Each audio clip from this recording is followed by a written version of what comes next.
गुरु विषय पर रामकृष्ण संघ के द्वादश संघाध्यक्ष श्रीमद स्वामी भूतेशानंद जी महाराज ने मार्मिक प्रवचन किया है।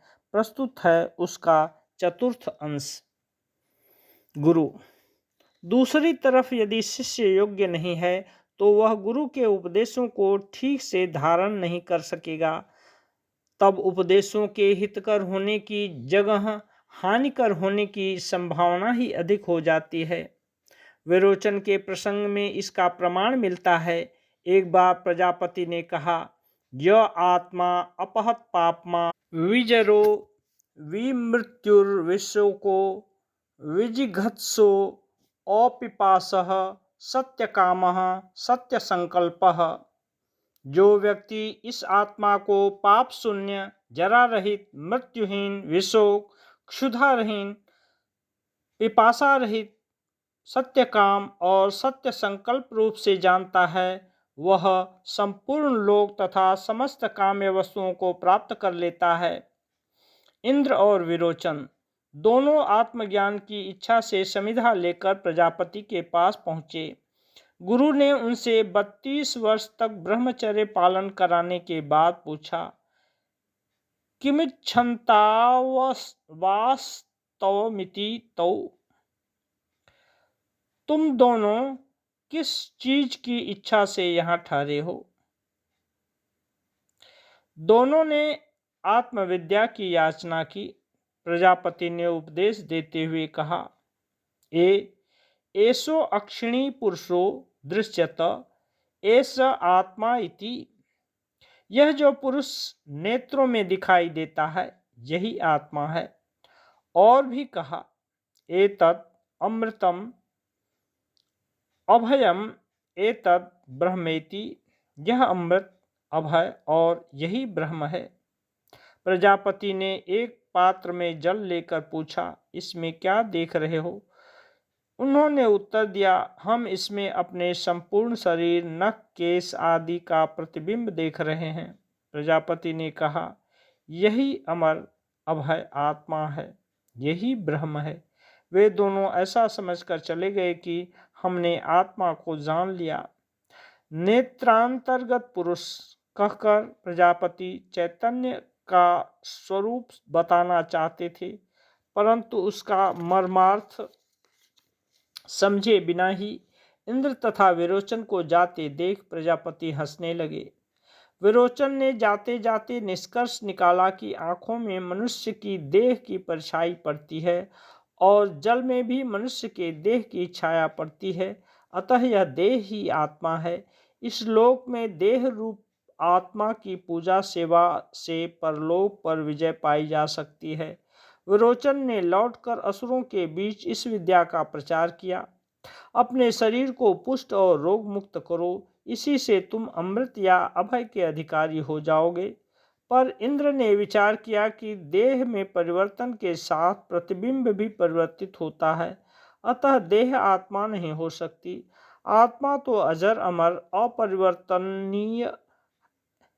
इसलिए इंद्र ने फिर प्रजापति के पास जाकर उपदेश के लिए प्रार्थना की।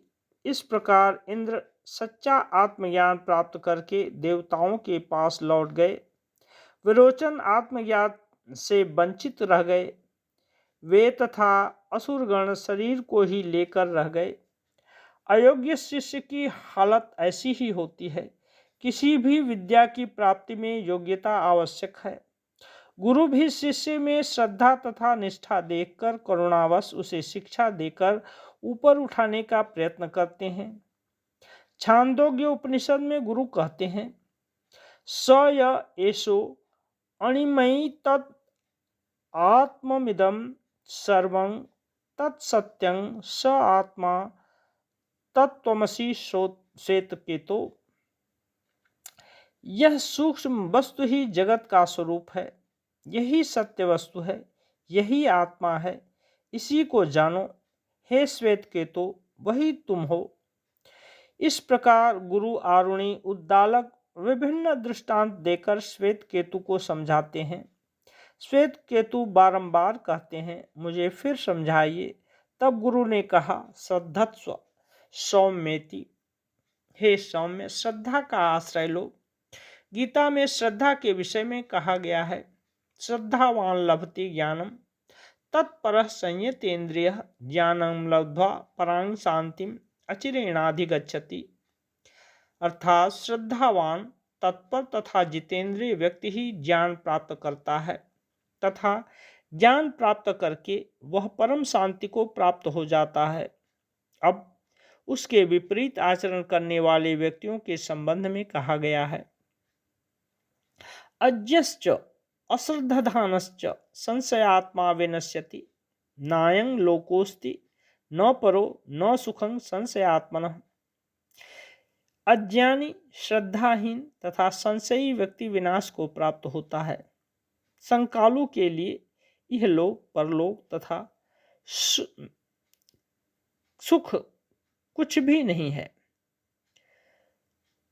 श्रद्धा के बिना केवल तर्क विचार के द्वारा तत्व ज्ञान नहीं प्राप्त किया जा सकता।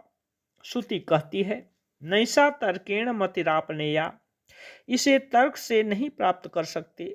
और न नरेणा वरेण प्रोक्त एष सुविज्ञेयो बहुधा चिंत्यमान।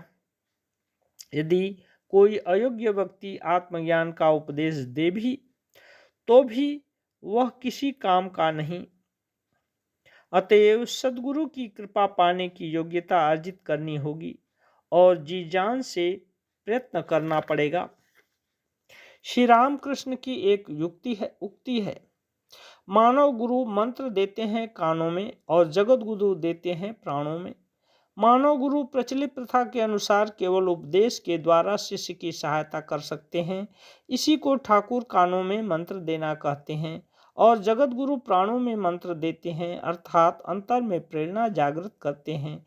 इसके लिए भाषा या अनुष्ठान आदि किसी भी बाह्य सहायता की आवश्यकता नहीं होती। वे अनायास ही हृदय में प्रेरणा जगा देते हैं। यही सच्ची उपलब्धि है। कभी कभी मनुष्य गुरु का उपदेश ठीक ठीक ग्रहण करना संभव नहीं होता, फिर वे अंतर में प्रेरणा भी नहीं दे सकते, परंतु जगत गुरु अर्थात अंतर्यामी सभी को जो प्रेरणा दे रहे हैं वह अमोघ है, वह कभी निष्फल नहीं हो सकती। इस प्रकार विवेचना करने पर हम पाते हैं कि उपनिषदोक्त श्रोत्रिय ब्रह्मनिष्ठ गुरु ही धर्म पिपासु शिष्य की साधना को सार्थक रूप देने में समर्थ है। दूसरे सामान्य गुरुओं में से कोई कोई गुरु ही शिष्य की साधना में आंशिक रूप से सहायता कर सकते हैं, किंतु प्रायः वे शिष्य की साधना को सार्थक नहीं कर सकते। श्री रामकृष्ण के शिष्यगण उन्हें अपना गुरु तथा इष्ट दोनों ही मानते थे, इसलिए उनकी परंपरा में कोई भी गुरु स्वयं का गुरु नहीं मानते। वे अपने को श्री रामकृष्ण की साधना प्रणाली के धारक और वाहक मात्र मानते हैं। प्रत्येक साधक को स्मरण रखना चाहिए कि ईश्वर प्राप्ति ही उसकी साधना का लक्ष्य है। यह बड़ा कठिन है पर असंभव नहीं, अतः गुरु के निर्देशानुसार धैर्यपूर्वक साधना करते रहना होगा। आंतरिक भाव से करते करते उसमें सार्थकता अवश्य आएगी, परंतु किसी निर्दिष्ट समय के भीतर साधना में पूर्णता संभव नहीं है। निष्ठा रहे तो साधक भगवत कृपा से एक न एक दिन अवश्य लक्ष्य तक पहुंचेगा। आंतरिक प्रयास कभी विफल नहीं होता। भगवत गीता में कहा है, कौन्तेय प्रतिजानीहि न मे भक्तः प्रणश्यति। हे कौन अर्जुन, जान लो कि मेरे भक्त का विनाश नहीं होता। इसी विश्वास को पकड़कर आंतरिक रूप से प्रयास करते रहना होगा, तभी लक्ष्य तक पहुंचना संभव होगा।